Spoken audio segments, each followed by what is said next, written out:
Hey, everybody. Good morning, good evening, good afternoon. Welcome to PEP Talk. This is the podcast that gives you the truth, the whole truth, and nothing but the truth. So help us God. We take all these complex medical and health and wellness conversations and topics. We break them down into real simple, understandable, manageable segments. And then we try to give you action steps to empower yourself because we know that self-care is the real healthcare. And the more you know how to take care of yourself, the better it is. I'm Dr. Eric Naputi. I'm going to be your host today, taking you down this amazing journey. We're going to be talking about something that is, near and dear to my heart. I actually have been fighting about this and standing up about this for a long time. And it's about fluoride. It's about your kids and it's about their IQ. Did you know? Listen to this.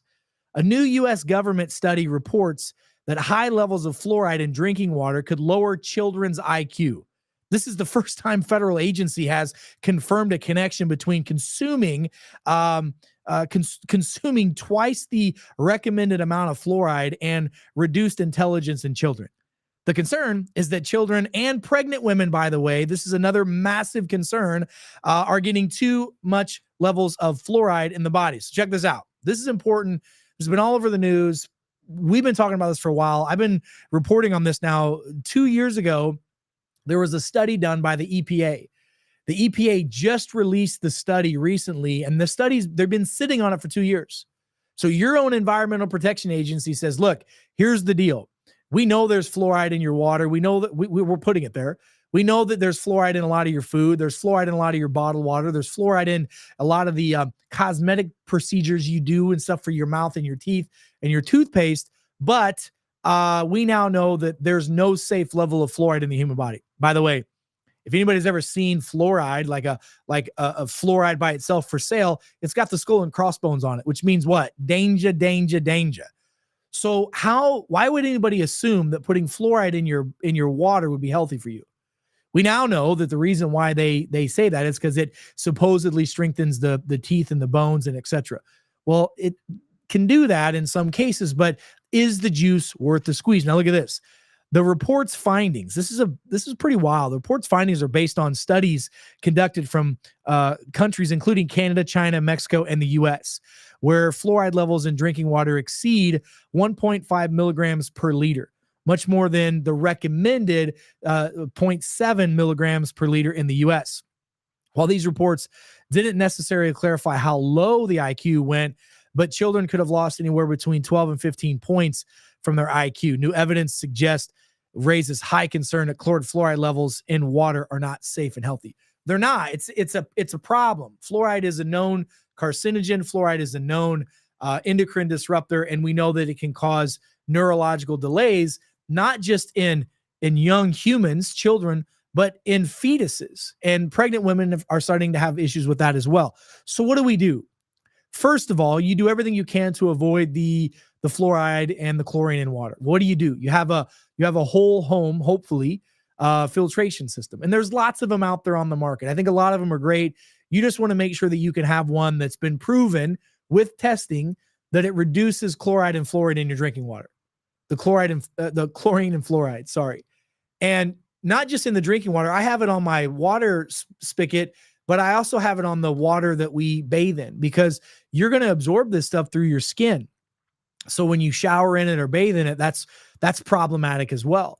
So we want to try to avoid this as best we can. You guys know that I'm a big fan of filtration systems that pull out the chlorine, the fluoride, and then remineralize the water with healthy minerals. And if you can, put hydrogen inside that water. Hydrogen infused water is really a powerful tool. So I like that first and foremost. But what are some action steps that you can take? I wrote some down. So here are some things you can do to detoxify your body. Obviously, number one is avoiding exposure the best you can. But we live in a toxic world, and you should be taking something on a regular basis and doing things on a regular basis to detoxify your body. So here's number one. One of the best ways to detoxify your body is intermittent fasting. We've often talked about the benefits of intermittent fasting, and I've done podcasts on that. Intermittent fasting is where you go from eating within about a 18 to 20 hour window, fasting between an 18 and 20 hour window, and you're eating within about a 4 hour to a 6 hour window. That's ideal. Most people do that by skipping their morning meal. having a lunch and a dinner within that 4 to 6 hour window, or having their breakfast and lunch within that 4 to 6 hour window and skipping their dinner. And you need to understand that intermittent fasting is all about controlling insulin, blood sugar levels, and allowing the body the opportunity to heal itself. And we know the recent studies have shown that the longer you fast, the more it gives the body the potential to heal itself. The body, after 24 hours of fasting, can increase stem cell production. Autophagy increases, which is the turnover of new healthy cells. So we know that there are a massive amount of health benefits to do that. So I would encourage you to start understanding the process of intermittent fasting and putting that into your daily routine, because we store a lot of our toxins in the fat cells of our body. And when we're not consuming the amount of chemicals and calories that we normally do, that gives our body a chance, number one, to detoxify those. So it's a massive biohack. Start implementing intermittent fasting and work your way up to, prolonged fasting. Maybe instead of going 2 meals a day, work yourself up to then 1 meal a day, and then maybe one every other day, and then doing a 2-day to 3-day water fast is powerful. And then ultimately learning how to do even a dry fast for 24 to 48 hours. But you got to build yourself up to it. Don't just go cold turkey at it. Build yourself up. And yes, all people can do this and can do it very healthy. I can't tell you how many people that are diabetics and insulin dependent folks and folks that have all kinds of problems that I've been able to walk them through intermittent fasting, and they've really helped themselves. Number 2, write this down: cold exposure. A lot of you guys love cryotherapy and cold plunges, or even a cold shower, or taking your face and sticking it into a pool of cold water can help you. We know that exposure to cold temperatures can stimulate the lymphatic system, reduces inflammation, improves fat cell mobilization, and detoxification of the body. There's many other things it can do, like improving the parasympathetic nervous system, balancing out the vagus nerve, improving digestion and brain function. So I'm a huge fan of cold plunges and cold exposure. My opinion, the colder the better. 45 degrees or less is really a good place to be, but there's variable research that shows different levels of cold affect different people. And by the way, if you have adrenal issues or even severe hormonal issues, you're going to have to baby step your way into cold. You might go from hot to warm to cool to cold. You know what I mean? Like, it's a process. Go at your own pace, because the human body will adapt to that change over time, and you'll see some positive influences. Number 3, infrared saunas. I'm a huge fan of infrared sauna.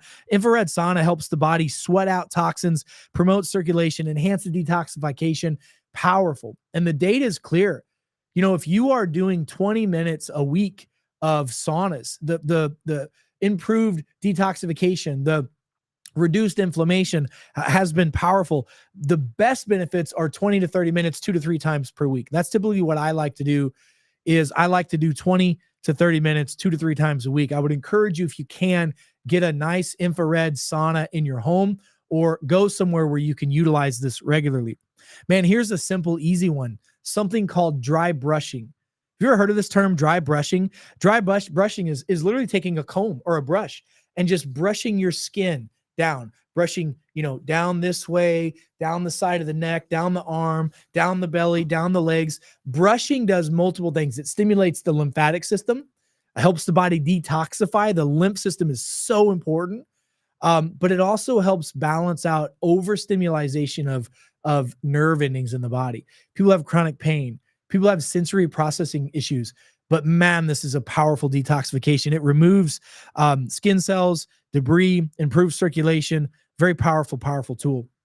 One more, rebounding or doing a trampoline. Like, I have a rebounder at home, and I typically rebound for about 3 to 5 minutes daily.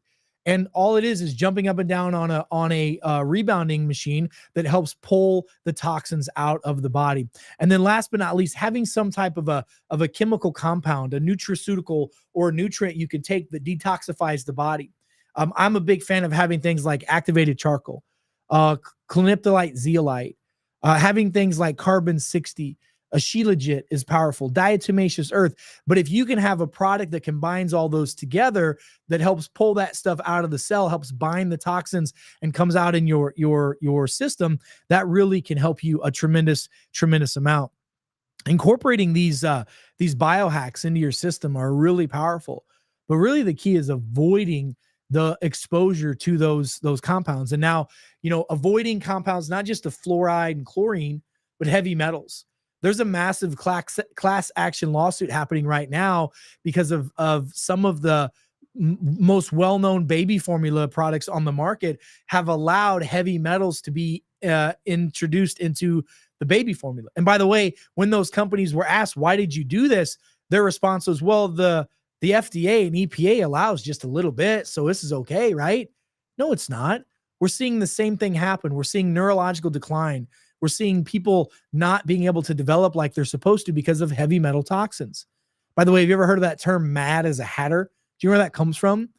Back in the day when hatters, people that made a hat out of, beaver pelts and other animals, they used mercury and it would make them go crazy, which is why back in the day, dentists had one of the highest rates of suicide because they were exposed to mercury all the time. And we still are exposed to mercury to this day. Certain drugs have it, certain vaccines have it, certain people get amalgam and mercury fillings still to this day in their teeth.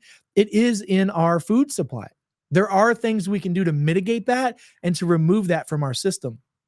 By the way, I think it's also important to note that there's even class action lawsuits right now going on with Tylenol, because Tylenol taken during pregnancy has shown to decrease the ability of glutathione in the body. And I hear people say all the time, it's safe as a Tylenol. Well, 17,000 people a year go to the hospital or die because of Tylenol. It's one of the leading causes of ringing in the ears.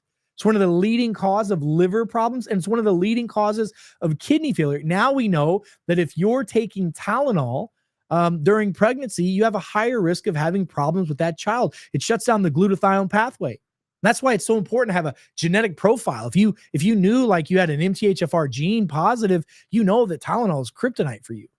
So there's so many things that you can learn about yourself if you go down the road of self-exploration, and the truth will set you free if you'll let it. So listen, I started out the conversation on high fluoride linked to lower IQs with kids. We're now seeing 1 in 24 children. Listen to this. 1 in 24 kids are being diagnosed with autism or something on the autism spectrum.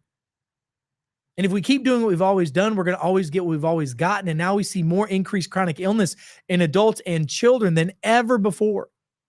Please, let's stop living on the insane asylum, and let's start getting back to common sense action steps and common sense thinking. And it all starts with knowledge. Knowledge is power, but wisdom is taking that knowledge and applying it to your life. So listen, I hope you enjoyed this. I want to make sure you share this with your friends and family members. Go to our website, go to peptalk.com. That's peptalk.com. You got questions about your health, go there and go to the Ask Dr. Eric aspect. Go and share all this stuff on the social media platforms. Like us, tag us, and share these videos with your friends and family, because knowledge is power, but wisdom, ladies and gentlemen, is taking that knowledge and applying it to your life. Until we meet again, I'm Dr. Eric Naputi. God bless you, God bless America, and God bless the world. Stay smart out there, folks, and I'll see you soon. Be well.